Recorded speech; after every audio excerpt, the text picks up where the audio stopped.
Isabelle Maréchal, une vision constructive. Avec elle, notre réflexion se bâtit. Isabelle Maréchal. Notre invitée, Marie-Chantal Millette, que j'appelle affectueusement Madame Couleur, parce que d'abord... Je l'accepte. À vous, c'est cute. C'est une experte internationale en couleur. Il y en a très peu. Elle a fondé l'entreprise Kryptonie. La semaine dernière, elle est venue nous donner en exclusivité la couleur de l'année Pantone. Tu avais raison. Tu avais tellement raison. J'ai été gentille parce que après que je suis venue, j'ai eu les vidéos officielles, les photos officielles, puis j'ai rien publié pour être gentille avec Pantone. Wow. Mais j'étais certaine que j'avais raison. Et c'est Cloud Dancer, qui est une espèce de petit... Le blanc, on est dans le blanc. Puis c'est pas... j'ai regardé les commentaires, là, c'est pas très bien reçu là, en ce moment. Non, les gens disent le blanc, c'est comme pas une couleur. On dirait que les gens ressentent un manque d'engagement. Puis on dit... Je comprends aussi le désir d'avoir de la couleur, puis je suis la première à applaudir ça, tu sais. Mais les gens auraient voulu quoi de ce que tu as lu, vu, ce qu'on te dit? Parce que je pense qu'il y a un message par rapport à la couleur de l'année Pantone qui est incompris. C'est que c'est supposé être un antidote sociétal à qu'est-ce qu'on vit. Puis qu'est-ce qu'on vit, c'est lourd en ce moment. Puis ce blanc-là, il va amener cette légèreté. Ce besoin de page blanche, de nouveau départ, on le ressent collectivement. Puis l'idée d'envoyer un drapeau de paix blanc, c'est un message intelligent. Fait que je peux juste applaudir cette initiative. Mais les gens pensent que la couleur de l'année, c'est on va en voir partout, puis on en voit nécessairement un peu partout, mais je comprends. Je suis ambivalente. Tu sais, c'est difficile parce que moi aussi, j'aimerais que ça aurait été plus coloré. J'aurais aimé, justement, ça, c'était mon choix. Oui. Un de mes choix. Moi, je faisais un vert forêt, mais un vert désaturé, ça aurait été très bien aussi. Toi, t'es beaucoup dans les verts. Oui, moi, je pense que le vert, on l'a vraiment besoin. Oui, puis on n'est pas tanné du vert. Si on en a une à chaque année, à un moment donné, il faut que ça soit blanc, là, parce que là, il n'y en a pas infini, là, des couleurs. Oui, il y en a infini. Il y en a infini, mais dans les grands thèmes, si on veut pas trop se répéter, à un moment donné, si c'est à chaque... L'histoire se répète, puis il y a aussi un nom, tu sais, il y a des centaines, des milliers de couleurs, là. C'est juste, tu sais... OK. non, mais c'est pas un blanc primer, là, en plus, là. C'est vraiment un blanc... C'est un blanc doux, j'apprécie... Un blanc danseur. Ouais. C'est parce que je pense qu'il y a un manque de compréhension face... Puis c'est mal expliqué, c'est mal compris. Je comprends la déception. Puis je pense que même il y a un petit côté de moi qui est déçu parce que je suis madame couleur. Puis après ça, c'est comme on célèbre une couleur qu'on a déjà à l'intérieur, dans nos intérieurs. C'est un puissant outil de marketing, la couleur, en tous les cas, c'est sûr. Puis c'est un sujet de conversation. Ouais. Écoute, les gens embarquent là-dedans. D'ailleurs, profitez-en pour nous le dire. Vous aussi, quelle est la couleur qui vous fait acheter? On voulait aborder ça avec toi, Marie-Chantal. 1-877-827-2346. 1-8-7 Cube Radio. Et tu sais, on blaguait le livre de Jean-François, notre dernier invité, rouge avec du jaune, du blanc. Je dis, c'est le genre de couleur avec lequel on nous fait acheter des hamburgers. La couleur du McDo. On dit que rouge et jaune, j'avais déjà lu ça, c'est les couleurs qui font vendre des aliments. Ouais, rouge, orange. Tu sais, pensez n'importe quel fast-food, même pas juste McDo. C'est presque garanti qu'il y a du rouge, du orange ou du jaune dans le logo. Presque tout le temps. Parce que c'est des couleurs qui nous font agir de façon spontanée. Regardez, je les ai mis pour ceux qui nous regardent. Là. Ouais. Il y a tous les logos des compagnies de fast-food, presque. Attends, on va les nommer, comme ça personne ne sera jaloux, mais il y a toutes...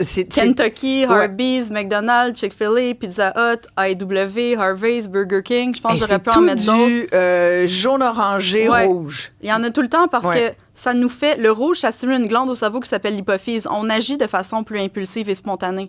Donc, on va aller chercher des choses qu'on n'a pas besoin sans trop réfléchir. Un hamburger, si ça nous compte. Tu sais, on est plus en mode autopilote. On l'utilise beaucoup, le rouge en vente, pas juste dans le...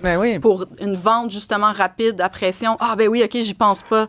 Tu sais, l'étiquette vente est souvent rouge. Les boissons gazeuses aussi, très rouges. Oui.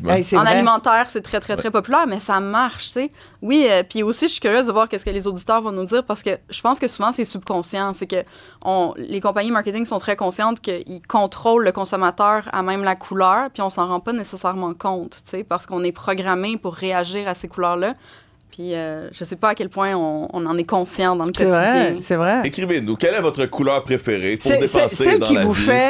Celle qui vous fait manger. Est-ce que toi, t'es influencé par la couleur, même si t'es tout le temps dedans? Moi, je suis très analytique par rapport à la couleur. C'est sûr que encore plus, je fais attention, mais je voulais donner comme 2 exemples spécifiques de à quel point la couleur, c'est important. Comme par exemple, McDonald's, je sais pas si vous savez, mais en Europe, c'est pas rouge et jaune, c'est vert et jaune. Une des marques qui fait le plus d'argent à l'international change ses couleurs de marque dans une seule région du monde Pourquoi? Parce que le message passait moins bien et en changeant les couleurs signature pour vert et jaune, ils ont plus plu à la population là-bas. En et France, les recettes vont mieux. C'est vert et jaune en France. Ils ont commencé en Allemagne et après ça, avec les succès, petit à petit, toute l'Europe, c'est vert et jaune. Parce que la notion de restauration rapide, elle n'est pas aussi populaire en Europe. Les gens, ils mangent pas vraiment un hamburger dans l'auto, commande à l'auto, tout ça, c'est pas très européen. Donc, on a dû changer la perception du McDonald's et en changeant les couleurs seulement en Europe, ça a aidé à repositionner le McDonald's. Ça, c'est un très bon exemple. Ouais. Tu disais que tu avais un autre exemple? Mon autre exemple, ça, c'est un fou exemple. Il y a quelques années, c'est en 2003, Ketchup, quand ils ont décidé de faire les ketchup verts, je sais pas si quelqu'un se rappelle de ça, 23 millions de dollars de vente de hausse, la plus grosse hausse de l'histoire pour un simple changement de couleur.